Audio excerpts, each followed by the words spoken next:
welcome to Show Me the Money. We have a little slide here that the CMRRA has put together, so you'll see some some very important information. Here is the our rights and royalties compass that gives you the lay of the land of what different organizations do and what areas that they cover.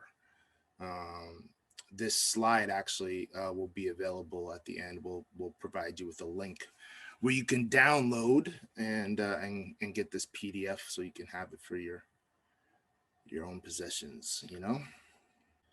Feel free to say hi in the chat, introduce yourself. We're a community here, so it's an opportunity for us all to network. If we don't have a venue to come and rub elbows, we better rub elbows here. You know what I mean?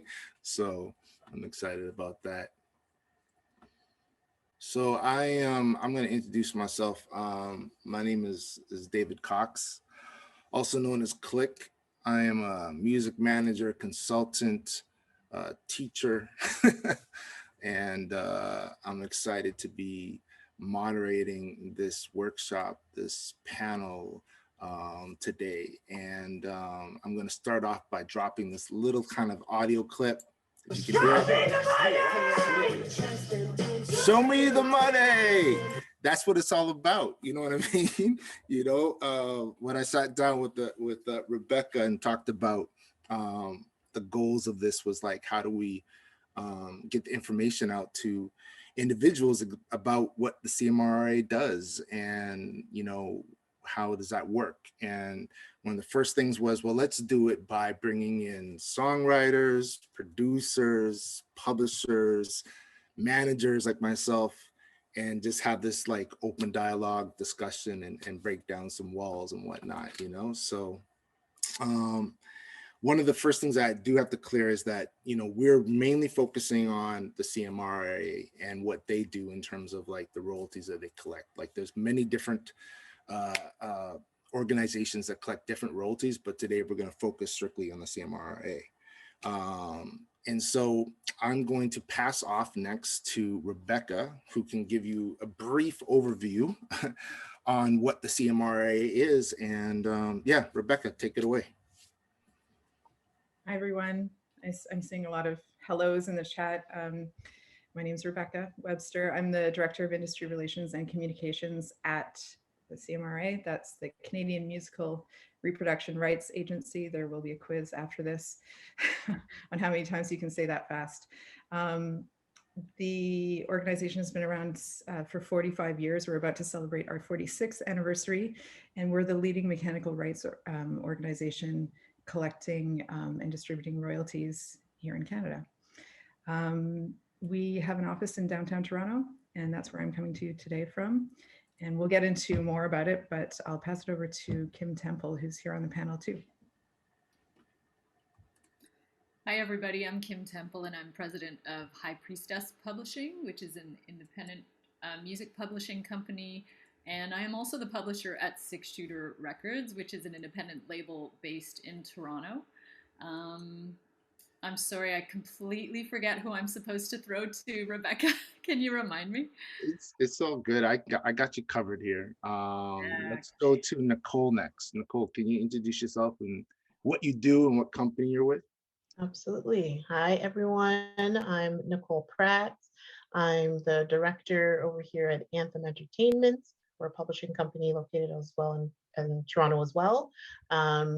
So I'm responsible for overseeing our team who deals with everything admin, whether it's registrations, receipt processing, our client service.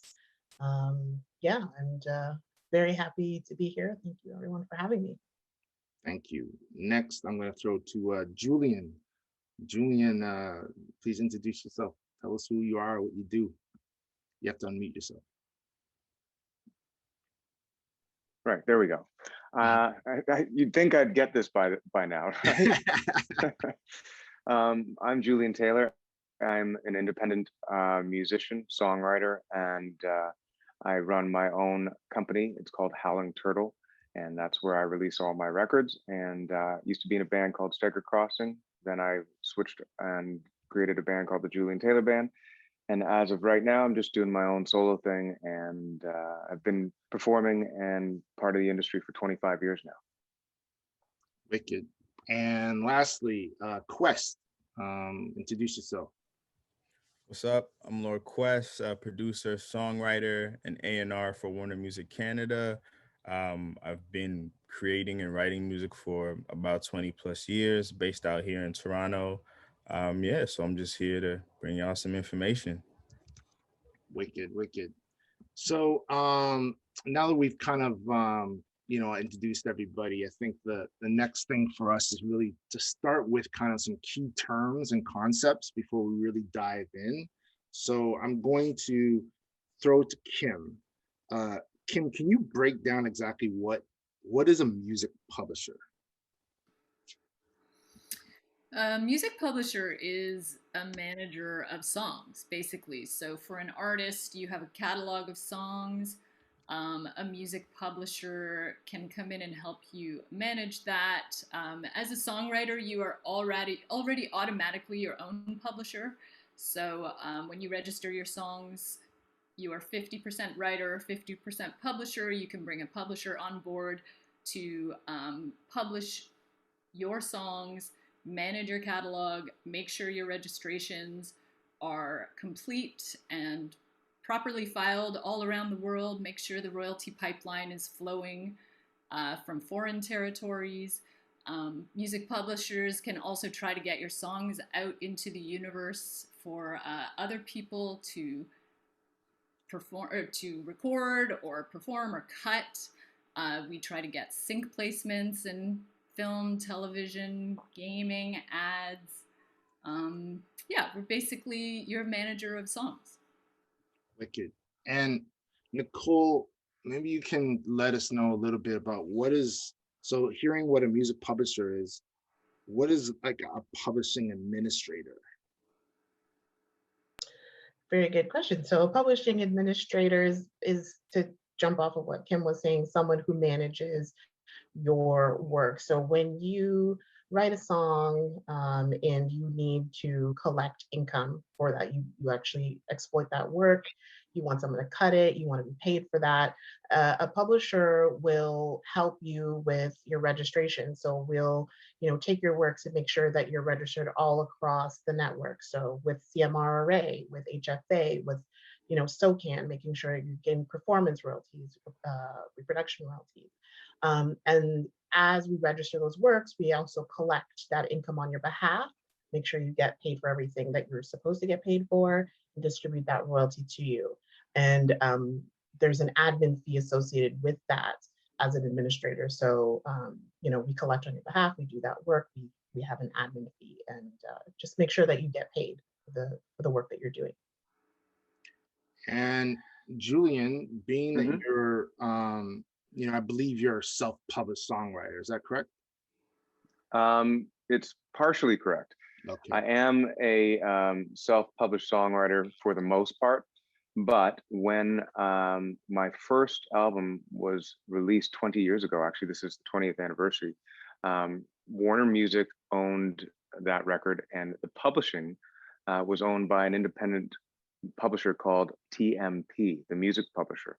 That music publisher ended up selling those rights to, or actually binding those rights into an organization that was called the Song Corporation at the time. And when when Song Corp went bankrupt, they were bought out by Pure Music. So my debut record is owned by Pure Music, and the rest of my catalog is self-published.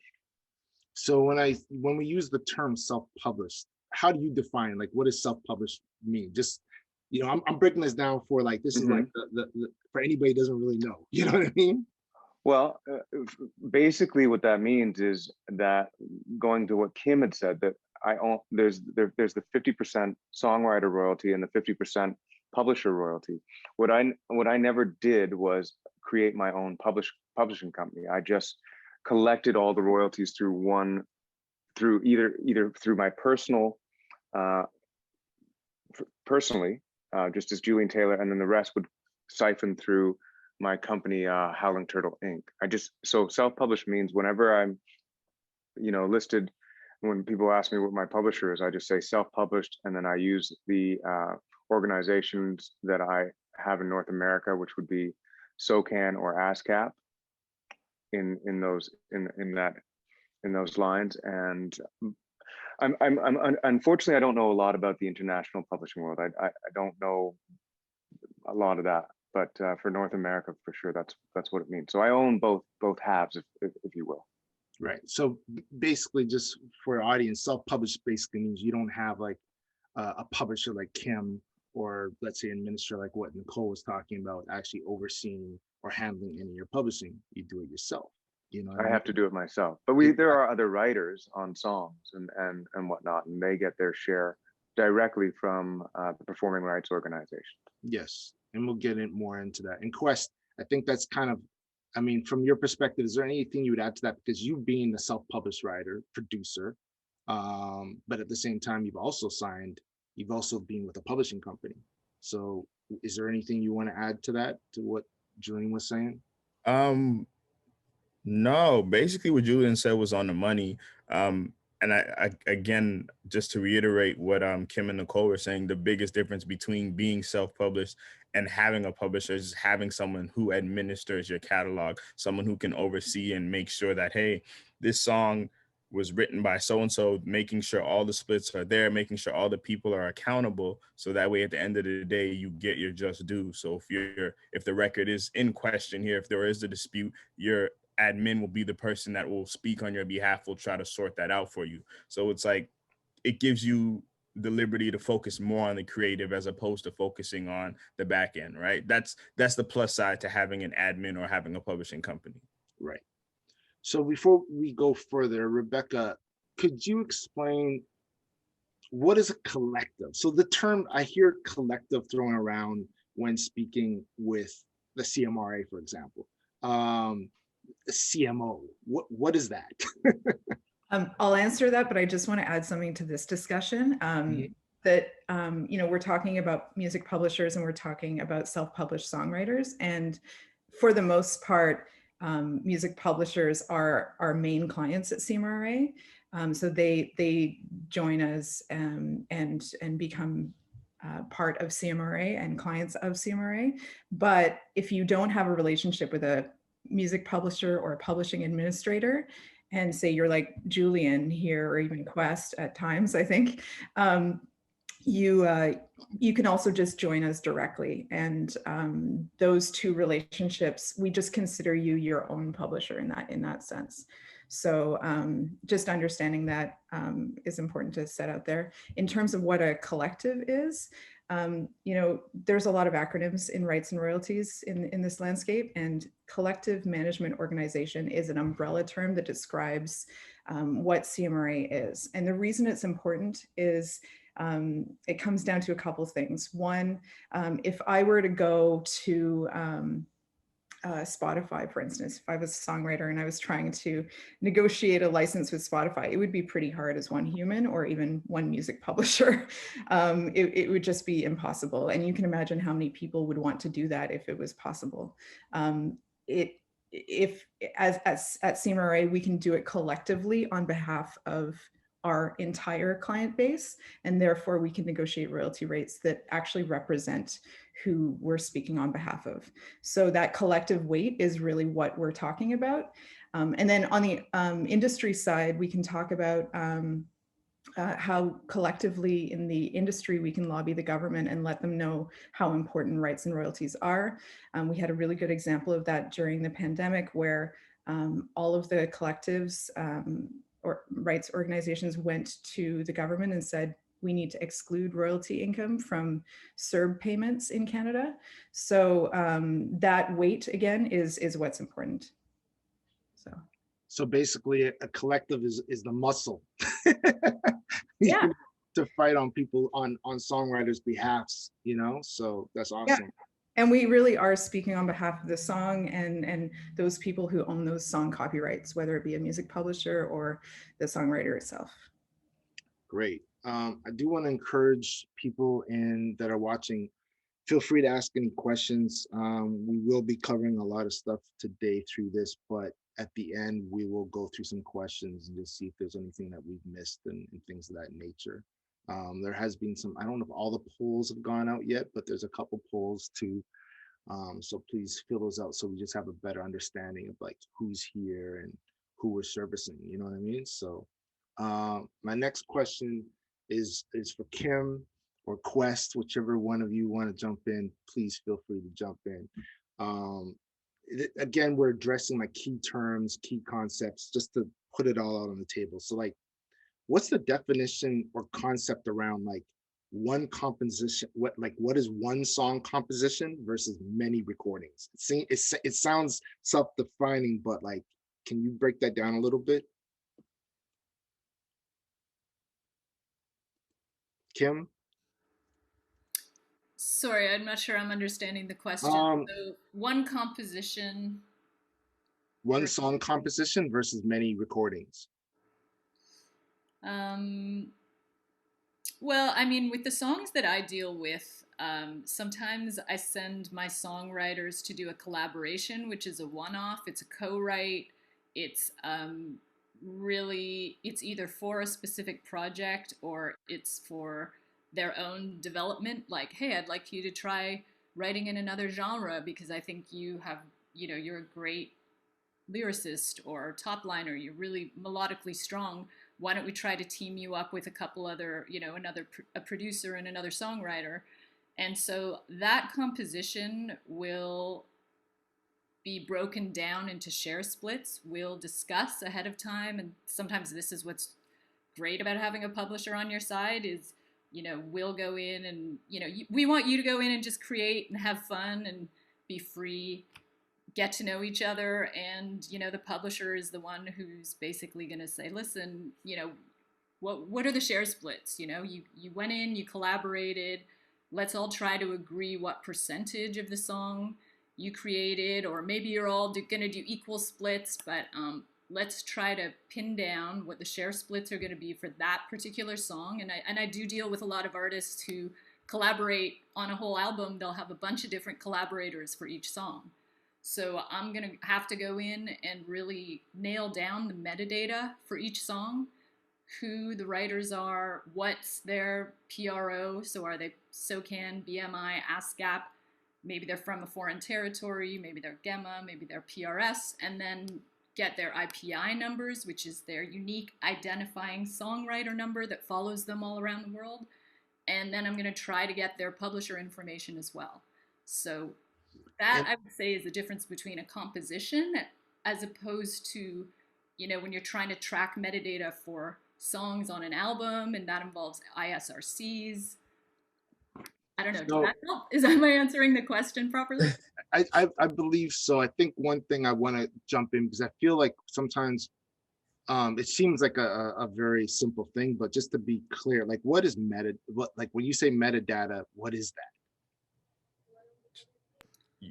So for every song, there's a lot of information that helps PRO or anyone who's CMRRA, who's trying to collect money and distribute it to the creators and the publishers. They need to know all these little tiny bits of information about a song. So not only, maybe Lord Quest, that's not your songwriter name. What's your actual songwriter name? Maybe that's your legal name. So I need to know, I can't just register you as the songwriter as Lord Quest. I actually have to go, oh, it's actually, Michael Smith or whatever your name is. And then there's a million Michael Smiths out there. So you need to get the IPI for that particular person. And what's IPI? It's the International, I don't know what it stands for actually, Nicole. I think it's Interested Party Identifier. That's what it is, yeah. Yeah. Awesome. So that is the number that follows you around as soon as you register yourself with your PRO. That's your unique identifying songwriter number. And Nicole and Rebecca, why is it so important to have this metadata? What are some of the crucial elements that are needed that people need to record to have in their metadata? I think that's important just to mention real quick. I like to mention it as, speak to it as a fingerprint. From a CMRRA perspective, if you join CMRRA to collect your mechanical royalties, we need to know what you own. And we need to know, Kim's mentioned a couple of codes here, the IPI, we need to know ISRC, those kind of things. It all identifies a song, and it makes it easier to claim in terms of the information that we're getting from the streaming services and the radio stations. We get 100% of the logs coming into CMRRA. So all we have to do at that point is match the information back to our database of song splits. And then at that point, we're able to actually say, okay, we're going to claim all this money and collect it for you, and then we're going to distribute it out. So yeah, but Nicole, I'm sure you have things to add from the Yeah, no, that's exactly it. Just to jump on that and what Kim was saying, it's basically that those identifiers that are needed to say this is your unique song, because like Kim said, there could be a million Mike Smiths out there, but which one owns this particular song? You want to make sure that the song you write is linked to you specifically, so not another Mike Smith is getting your money, right? So it's really important to have those IPI numbers that are linked to yourself as a songwriter, can link to your song, your ISWCs. If you do have a publisher, what the publisher DBA names, doing business as name is, so that's linked to your song, what your splits are. It's so important, so important if you're co-writing with somebody to get those splits sorted out in the room before you leave. And we're gonna go there in a minute. Yeah. Quest. To add to what Kim was saying about the composition, and especially in the world of like dealing with like publishing and dealing with a publishing company, I think it's imperative that songwriters understand how that breaks down. Because when you're talking like in the space of, let's say, a publishing agreement, when you're talking about your MDRCs, which is minimum delivery requirement, when you're talking about those, it's like you'll see something, and for instance, it says, let's say your minimal delivery requirement is 6 songs, right? And it's like understanding the way a composition works, how does 6 songs break down? Because if you're just a producer, you only have half of that song.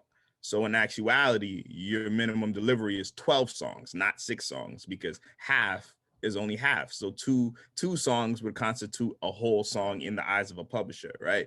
So I think that's another thing that songwriters and producers should be aware of when we're discussing compositions, and just really understanding how the splits break down and how that affects your agreement with your publisher or your admin person.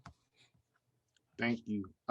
Julian, to add, just to end this a little bit about the metadata, being a self-published person, like how, maybe you can give a quick little tip, like what some organizational tips when it comes to like, with metadata, like how do you keep things in order?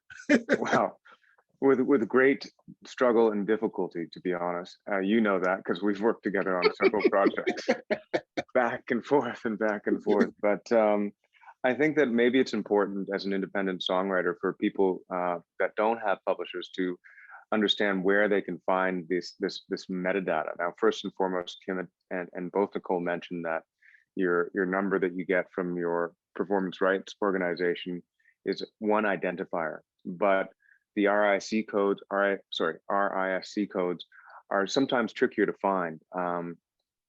Because I have my own business, I have an arrangement and I work with Connect Music so that I can generate my own codes.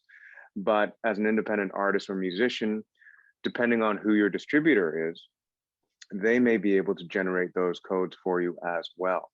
And for example, if you say you chose to use CD Baby and it was a one-time fee to put your song out there, that metadata will be generated by CD Baby. And it's very important to really, as an independent songwriter, have a large tab as to what's going on with your own metadata. Because, for example, I've had to go make, claims against other, companies and other performers and artists for the simplest examples, I had a song called Never Gonna Give You Up. And we all know that so does Rick Astley and a few other people. And there was major confusion in collecting stuff for that. Then there was major confusion in an arrangement that I had with an independent label where they were collecting my master rights, and there was a dispute, and I had all the codes and the proof, and so that was wiped clean, and I was able to collect my master rights for that particular song and record. So it's really tricky. But as an independent artist, my best advice would be the easiest way is to just allow the distributor to do it. But that is also a way that you may not be able to find all the money that's coming into you.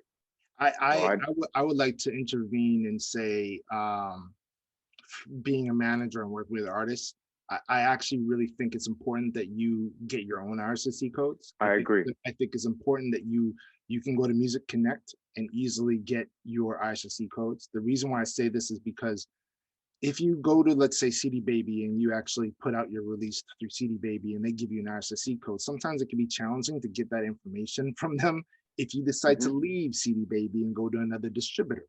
And if you go to another distributor, it's better just to have everything underneath your own company, your own wheelhouse, you know? So for sure. And I would say that the tip I would say is Excel is your best friend.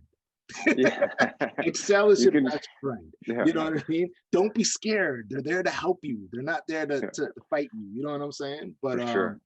My next question I'm going to go to is Rebecca. So Rebecca, can you describe what is a mechanical license and who should get a mechanical license? What that term mechanical? Like, we hear that term thrown around a lot. Like, what do I get that from a mechanic? You know, how does that work? So you only give me the easy questions. Okay. Well, yeah. So the mechanical, that is a term thrown around, and everyone seems to think that you know easily understand it. But it goes back to what CMRRA works with. So we work with songs, and specifically song compositions, and we work with the people who administer their copyright. So that could be a songwriter or a music publisher, depending on how you're affiliated with us. How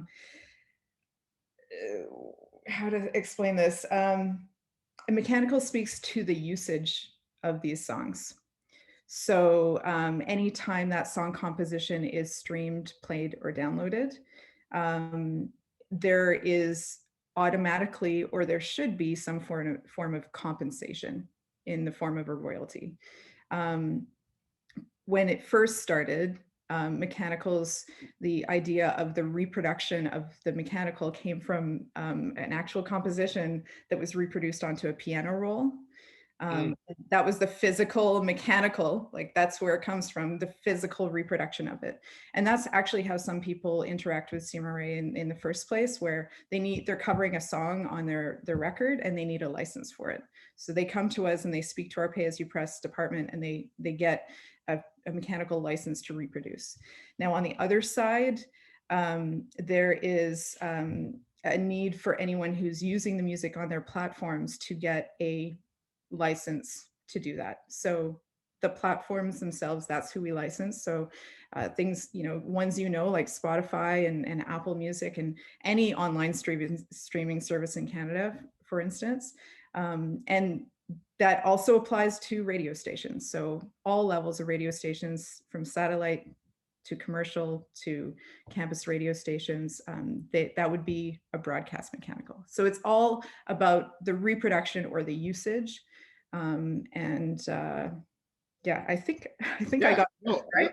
That was perfect. And so for somebody to basically play somebody's music on any platform or any space, they need a license to do that. And once they play the music, a royalty comes back from them, and that royalty goes to somebody, which I guess would be called a mechanical royalty. Is that correct?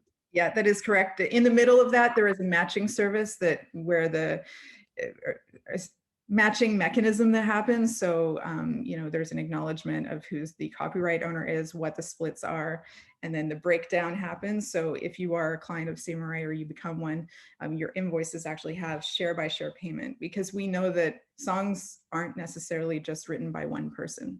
So when we talk about shares, we talk about a song that adds up to 100% royalty and then the breakdown of that. And without those splits, we can't claim and we can't pay you. So you could join tomorrow, but without the information about ownership, we can't do much. So now we understand exactly what a mechanical royalty is, right? That comes from the mechanical use of a song, right? So Kim and Nicole, how does a publisher collect those mechanical royalties? What are the steps that you guys have to take to actually collect those royalties? So on our side, what we do, we make sure that the song is registered. Like I was saying, we have a relationship with many different collectives. So with CMRRA here, with HFA in the States, and internationally PRS, different collectives around the world, depending on the use. So what we do is we take that metadata, we make sure that all the collectives have it, so they know what we're responsible for collecting. And as there are usages, and they get paid to those collectives, we make sure that each cycle, so usually that's like a quarterly distribution that happens from each one of those collectives, we get that money back from the collectives. And then we use a matching system within our own personal system at the publishers to ensure that, you know, we see that income's coming in for this particular song. We have the song set up in our system, and we make sure that the royalties are distributed and dispersed to everyone that we represent. So that's why, again, it's so important to ensure that if you do have a publisher, that they have your metadata and that it's complete. It has your split information, because that's how you're accurately. And that's how we make sure, because we have a lot of songs in our repertoire, it's really important to have those identifiers and that metadata included, so that we can make sure we're paying the right people. So in terms of like collecting the royalties and how they're distributed, so does the publisher actually, because the publisher's working with like the collectives like CMRRA, right? Mm-hmm. So Mm-hmm. like, do you guys cross-reference those things, or like how does that, like, We how does that, do. I'm just curious, how does that work? Yeah, we do. So like when we send out the registrations to the collectives, we'll get a work ID back. So it's it's a work ID that's specific to that collective. And so on our side, what we do is when we see that we've registered the work and it comes back to us and they've acknowledged the work, we'll add that work ID to our internal work ID. So it's like connecting the two songs together to ensure that the royalties are always going to, as the royalties come through, because they'll report the money to us using that work ID, and we'll link it. Since there's a connection, we'll be able to disperse the money the way it's supposed to go. So in a kind of general way, we make the connections by using those IDs and ensuring that, you know, everything's matched accordingly. Kim, do you want to add anything to that, or got it covered?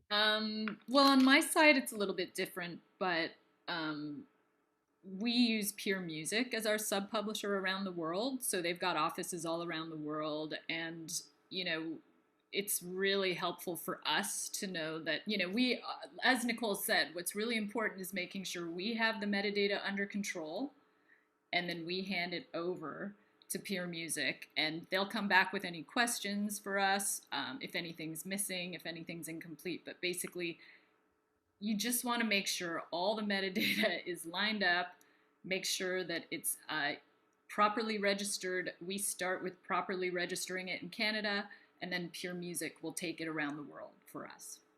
And I think, just jumping in here, to say that CMRRA primarily works in Canada. That is our territory. We've recently launched a service for international collections with the US. I think we'll get into that later, with the Mechanical Licensing Collective, and also with Impel for 76 countries outside of North America. But general best practice for navigating rights and royalties is that you should be thinking of things in territory by territory. So Rebecca, how does the the CMRRA like review and collect and then distribute those royalties forward? Like, what's the process like for the CMRRA? I mean, there must be a lot of people. Like, is it a computer? Like how is this done? There are actual humans in our office. Well, usually we're all working from home right now since March 2020. But Nicole mentioned it. We have a quarterly payment cycle. We pay out 4 times a year, regular, like clockwork.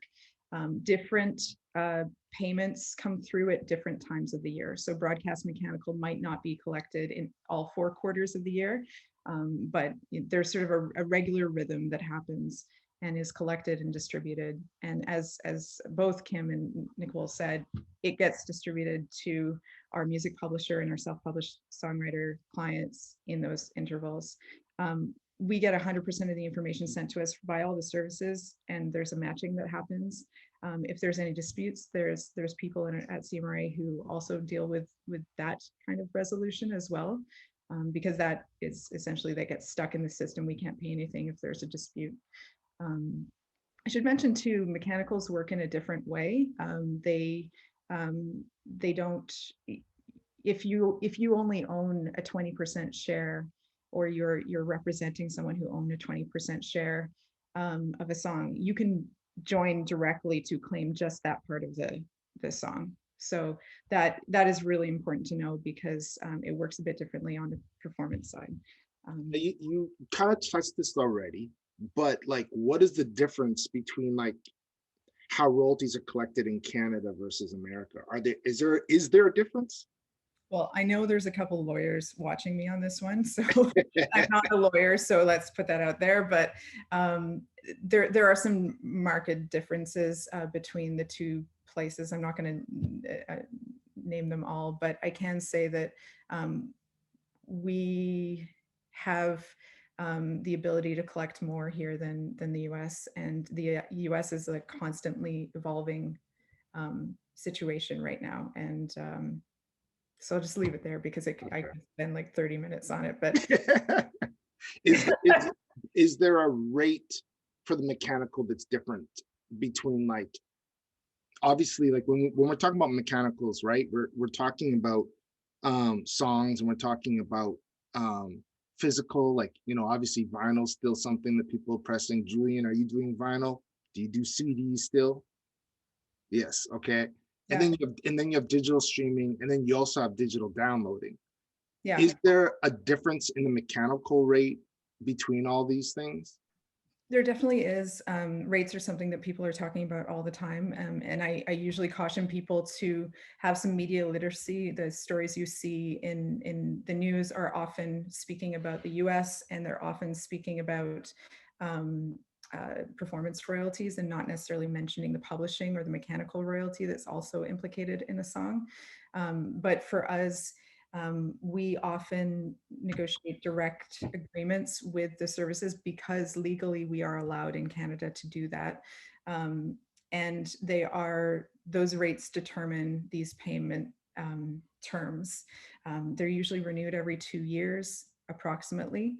And it usually depends. To give you an example, Spotify has different tiers of memberships. So, if you're a user and you're using Spotify and a free tier, that rate is going to be different than the premium tier. And actually, during the pandemic, we saw the usage of premium tier go up 37% in the first quarter of the pandemic. So that's more money. It's more money, yeah. It was good for the music community generally, and it was actually really interesting to see. I mean, I think we all know there's been a lot more streaming going on, so but we're seeing it statistically. So if an artist signs up today, like let's say like Quest, like let's just say Quest, like you signed up just today, but Quest got some hits. Like Quest got some hits underneath his belly. He's been producing some joints. Is there retroactively, like, is there retroactively payments coming in, or do you only get it from the time that you sign up?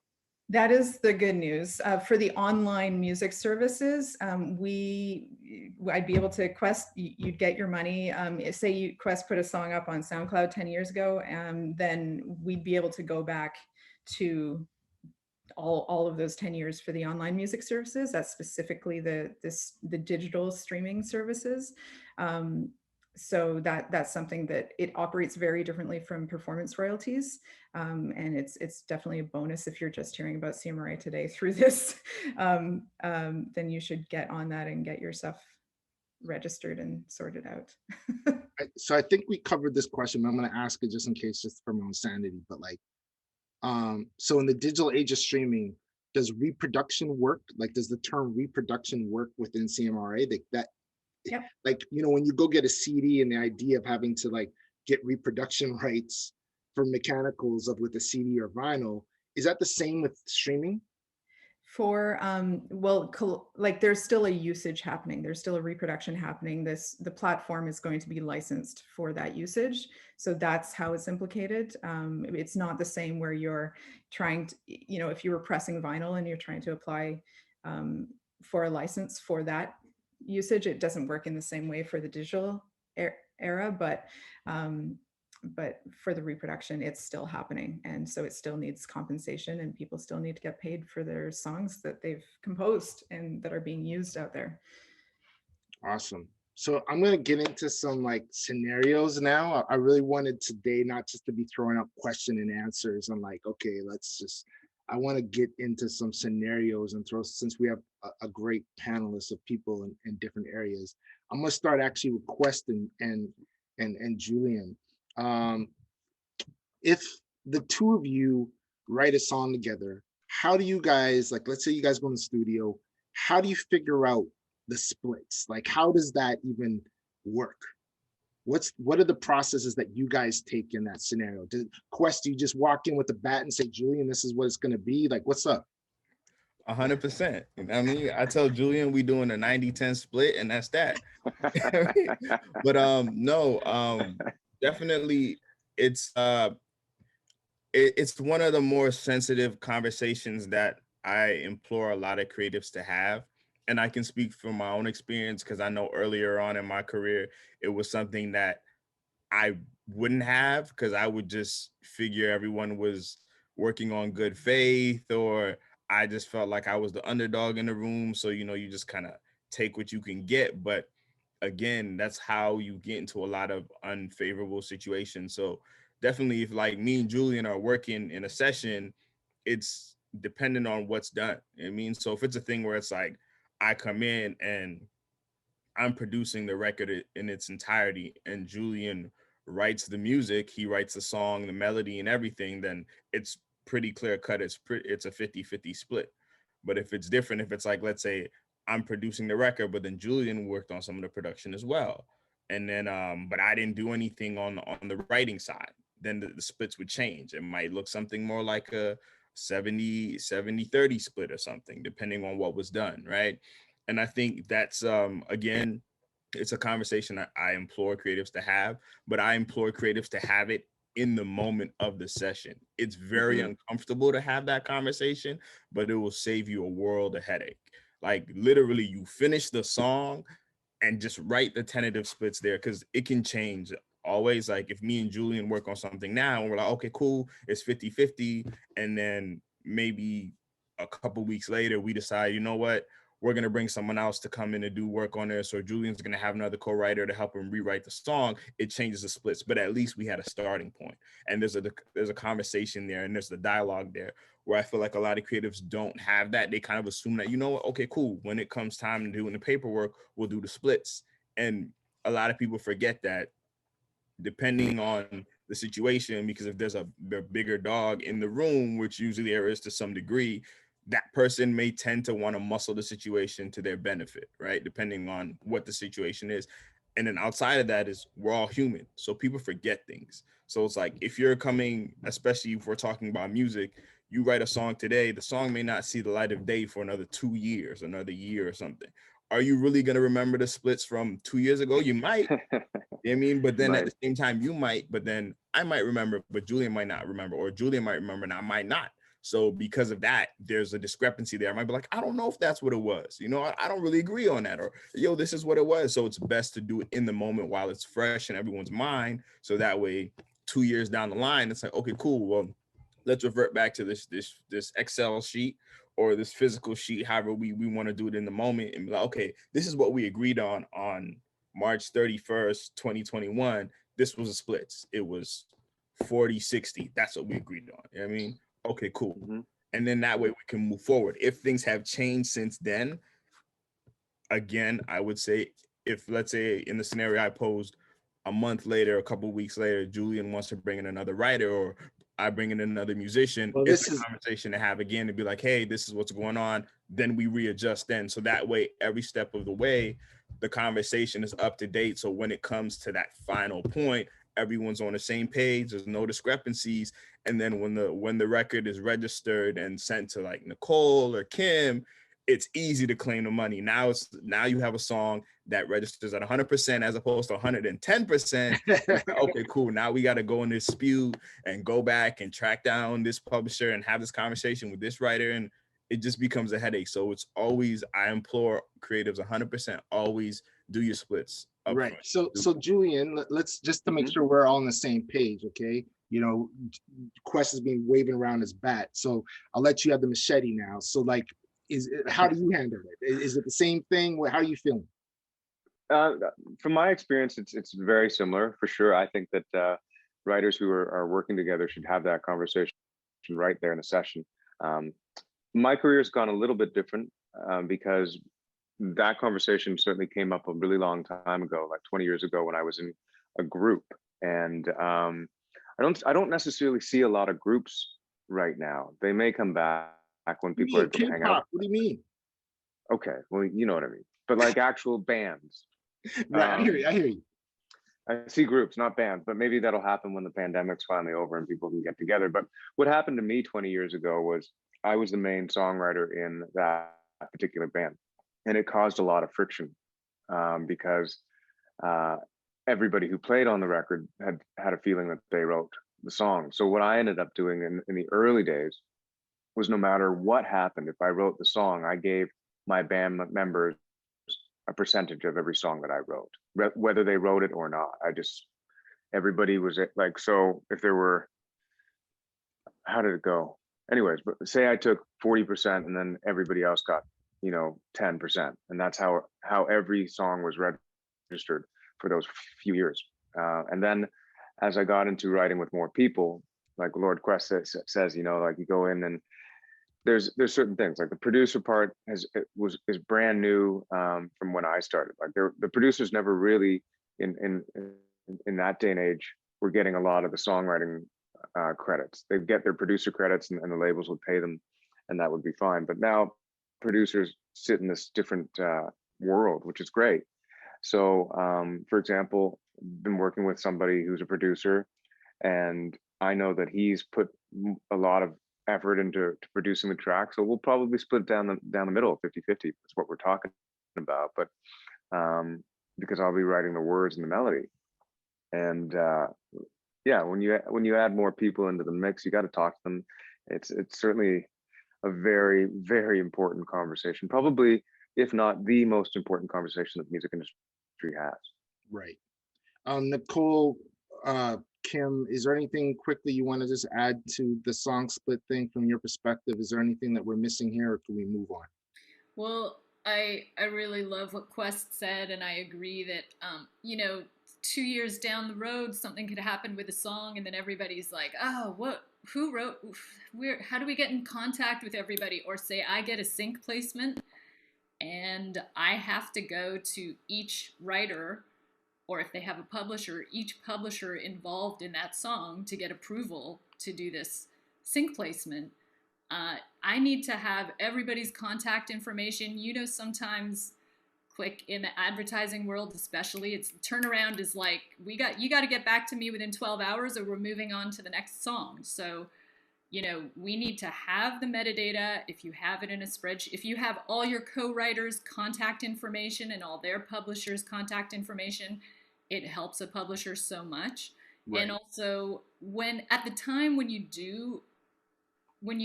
either in the studio or the next day, you want to have that conversation of like, hey, here's what I'm thinking the splits should be, because you did this and I did that. Let's do a 70-30. It's always great to have, even if either an email or even if it's just like a screenshot, even if you're just talking through Instagram or whatever, just keep some kind of record and send it to your publisher, or just keep it for yourself so that you can go back and say, hey, remember 2 years ago we decided on the split, but then we did bring in that other producer to tweak it. So maybe we need to revisit that. Just I would say try to have some kind of record of where you're at with those splits. Awesome. So we're getting down to the near the end, and I really want to. I see a lot of great questions being thrown around in the chat room.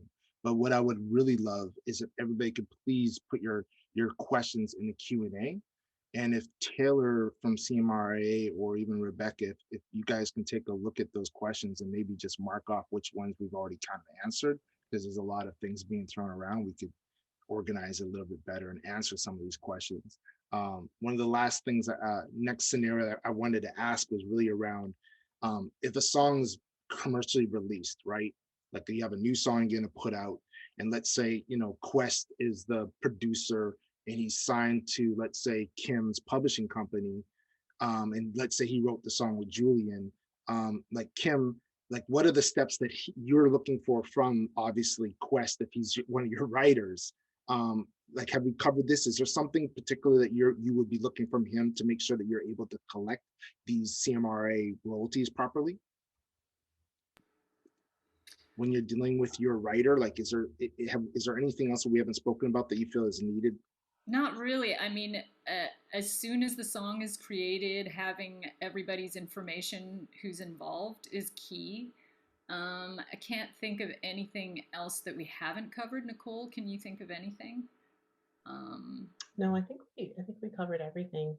I mean, if Quest is my writer and the producer, I'm gonna want to know, and say Julian's the artist, I'm gonna be in touch with the label as well, who's putting the song out, making sure I get all that metadata, and I give them my metadata. It's really just about communication, relationships, everybody agreeing, getting that sign off, like, yep, okay, everybody agrees on this. Great.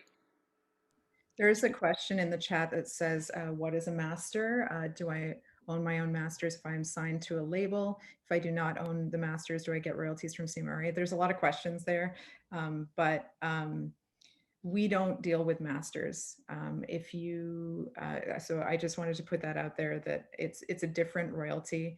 In Canada, that is handled by Connect Music Licensing or SOPROC in Quebec.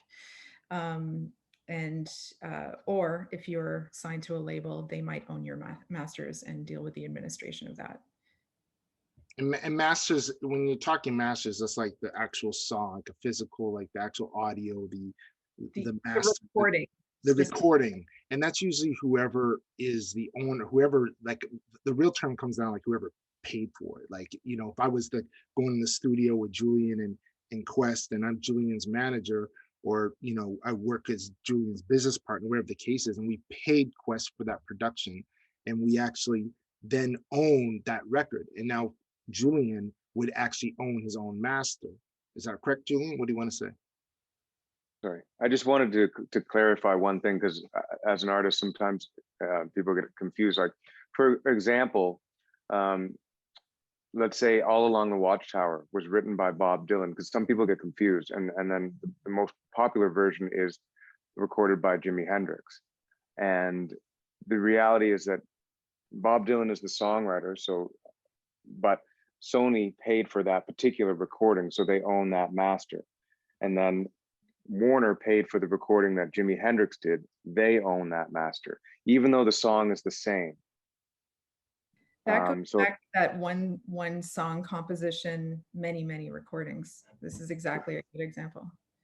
Cool. Awesome. Right. So when I'm doing a sync placement, and 6shooter owns the master, and either we own the publishing, or sometimes there's a different publisher involved. Sometimes I reach out to Third Side or Cobalt, whoever the publisher is. We have to all be on board. So when I'm licensing a song, there are two sides. There's the master recording, and then there's the composition side, or what they call the sync side, which is a little confusing because a sync placement has two sides, master and composition. But sometimes they just call the composition side the sync side. And so that would be the publishing side, and that would be any publishers involved. So I reach out to, if I'm one of the publishers and there are some co-writers with different publishers, I have to reach out to all of them. Rebecca put up the rights and royalties compass again. If you didn't see this at the beginning, this was something we put up, and I think might be good actually to share this in the comments section, the link for the PDF for this. Do you want to do that, Rebecca? Yeah, sorry, I was having trouble with my unmute, but I will for sure. Awesome, awesome. So I think we've covered a lot of the ground here. The one thing I guess I just wanted to ask Nicole was, is there anything that we're missing here in regards to the steps that we've been talking about? Once the song is being solidified, the splits are being laid down, then they would come to an administrator like yourself, an Anthem, for example, who might, you know, have an administration deal with Julian and Quest. They supply the splits, they supply, like, what is there anything else that we're missing that they would need or that you're looking for to help make sure that these royalties are properly collected from the CMRRA? No, I think we've covered it. It's just a matter of staying in contact with your publisher as you're writing new works, ensuring that those deliveries are always getting to your publisher, because if we don't have the information, we can't do the best work for you. So, you know, as soon as a song is complete, or even sometimes when they're at a demo stage and you're working through it, you will still get information like that. But I think it's just important to always stay updated and just making sure that you're always sharing that information with your publisher so that we can do that work for you. Because we want to make sure that, you know, there's sometimes when people come, they're like, oh, well, you know, my song is, you know, in the UK or it's whatever. And it's like, okay, but you didn't send it to us. We didn't know. So if we don't have the information, we can't do that work for you. So just always, if you have that relationship with your publisher, you have a publisher, always make sure that they have your information, your songs that you're working on, the you know, all the information we already talked about, but just keeping them informed so we can collect. And if being obviously self-published, if you're your own writer and own your own stuff, Rebecca, is there anything you would add? Like, how does one become like a CMRRA? Like, what's the process to sign up? It's really, so it's free to join CMRRA. In fact, you just go to our website, which is just cmrra.ca, and you just click join. There is a legal agreement. We don't have that form online because it's quite lengthy. It's like tapas. You can choose different lines of business to join for. So you can collect from YouTube, for example, or you can collect from all of the online music services, or broadcast mechanicals, which I mentioned earlier, which has to do with radio. So you sign up for that. You might actually sign up for our new international collections service, and you send that back. And then the next step after that is sending in your splits, which we've talked about. There are a lot of questions here, which we're going to rapid fire them. I don't want everybody to answer questions. I'm going to throw them to somebody, and we're going to try to answer some of these questions for people. I'm going to go to actually Kim on this one. What are the pros and cons of going with a publisher versus being a self-published person? Any advice on that? Like, which route should they take? Well, I think not everybody's ready for a publisher all the time, so it's maybe not as easy to get a publisher as one might hope. And so being self-published to start, I think, is fine. When you get to a certain level of growth and where your songs are starting to get traction, or you're taking off if you're a non-performing songwriter, you've got some co-writes, you've got some cuts, you're getting some traction in the songwriting world, that's a great time to bring on a publisher. If you're an artist who's starting to upward trend, meaning your streaming numbers or your socials and, you know, your TikTok, whatever you're doing is starting to really take off, that's a great time to bring in a publisher. Generally, publishers find you. A lot of people ask me that. How do I get a publishing deal? What do I do? Should I just send my demos around? I mean, sure, you can always try to cold call, but I think publishers generally are constantly researching what's going on in the world and what you're up to, and, you know, once you make a splash and you actually have some revenue coming in, I mean, if you're just making small amounts of revenue and you can manage it yourself and you're doing your registrations, great. If it's getting to a point where you're like, I'm not sure if I'm getting all the money I should be getting, and I'm not sure, you know, the songs are actually registered everywhere they need to be registered, that's a great time to bring on a publisher, just to make sure that, as again, we keep going back to metadata, you want to make sure all your metadata is audited, cleaned up, perfect, pristine. And then a publisher can also, you know, creatively help you if you want to do collaborations, if you want to do some co-writing or go to song camps. You know, that's another area that publishers can really help with. Awesome. Thank you. Quick question, quick answer. When a songwriter, or, you know, when is a songwriter, as when does a producer count as a songwriter for composing and composition, even if they do not contribute to the lyrics? Whew. I would say producer as a songwriter, because if you're not contributing to the lyrics or the melody, you're considered a writer as far as the musical composition. But if you're talking about the lyrical composition, no. So yes, if you're contributing to the musical composition, like if you wrote that piano progression, if you wrote that string progression, then you are considered a writer on the record. Exactly. And I think that term producer is different in different realms of the world. Like, you know, there's a rock producer who might not be playing any keys, any instruments, might not write anything, and just kind of conducting what to do is also a producer. But then what Quest does, you're actually in the studio writing songs, like kind of in the process of writing that song, which makes you actually one of the songwriters in that song. You might not be the lyrical part, but you're the composer part. And that's important to understand.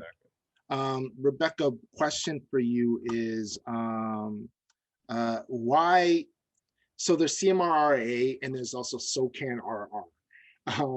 What's the difference? Is there a difference? There's definitely a difference in the way things are administered. That's I'd say the guiding light between your choices. For CMRRA, we work with 95% of the copyright owners who stream, play, or download, whose songs are streamed, played, or downloaded in Canada. We've been around for 45 years. We do share by share transparent invoicing. So you see every single transaction that's happened with your song shares. That transparency is really useful when it comes to understanding how you've gotten paid. But when it comes to the actual difference between SOCAN-RR and CMRRA in terms of financial stuff, it's because we can do that retroactive invoicing that there's definitely an advantage with CMRRA. Beyond that, we used to not have international collections, but now we do. So that's a benefit as well. So I think it's up to you as to where you want to choose and where you want to land, but we definitely have the experience to back us up. Cool. I think we're going to try to wrap this up. There's a lot of questions here. We can't answer everything. I do want to answer the questions about the MLC. I was going to ask that question, but I just wanted to tell everybody that, like, we really appreciate you being with us, and all these questions is awesome. Obviously, we can't answer everything, but I do want to ask the question about the MLC, and I'll probably leave this to like Rebecca, Nicole, and Kim. If you guys should shed any light on what is the MLC, how does it work? Does it affect us in Canada? Okay, I'm going to start just by saying that we launched international collections, and our relationship to the MLC is to do with that service. So the MLC it stands for the Mechanical Licensing Collective. It officially launched on January 1st, 2021. So that's fairly recently. They had about a year of ramp up to get their systems in order, to get their teams in place, to get the information out there. And if you go to their website, you'll see that it gets updated almost every day right now because it is a bit of a moving target. The MLC was created because of a mandate from Congress in the US. It resolved a longstanding issue with the way digital mechanical royalties were being collected or not collected in their case. And our relationship, CMRRA's relationship with the MLC is that we are a collective management organization member. So if you're already a client of CMRRA and you want to collect for the US, we're able to do that on your behalf. We do take an administration fee, and you could choose to just sign up with them directly. There's no administration fee if you sign up directly, but you do have to do all the legwork in terms of making sure your data on the other side that they have in the back end is correct. And so we're offering a service to collect from the US because we know that our data is up to date. And if you own the copyright in Canada, it's very likely you own it for the US with the same shares. So that's, it's honestly a service offering that will most likely benefit our medium to smaller music publishers and self-published songwriters, because, you know, the administration of that is going to be quite a lot. There is another part when it comes to the MLC, and that is there's a lot of headlines running around about a huge amount of unattributed royalties. In the US, they call it the black box. And there's a discussion on how that's going to be distributed. And the very short way of saying it is it will be distributed in 3 years. Our job is to try and claim on behalf of our clients as much as possible before that 3-year term is done, so that it doesn't go to a market share allocation where it depends on how big you are in the you know, digital royalties environment. That's yeah. Is there any other, actually, I'll just go around the room real quick. Any last things you want to share or say with our audience today, Julian? I just want to say thank you for attending, and thank you for listening and spending the time with us. And to all the panelists, thank you. It's lovely to see faces and get to have this kind of discussion. And I wish everyone safety, health, and prosperity, and we'll get through this, and maybe we'll actually be able to do this in person. It feels so surreal every time I do this. So God bless you all. Thank you, Julian. And Kim. Yeah, likewise. Thanks for inviting me. It's been really great seeing your faces. I can't wait till we're all vaccinated and we can do this in person.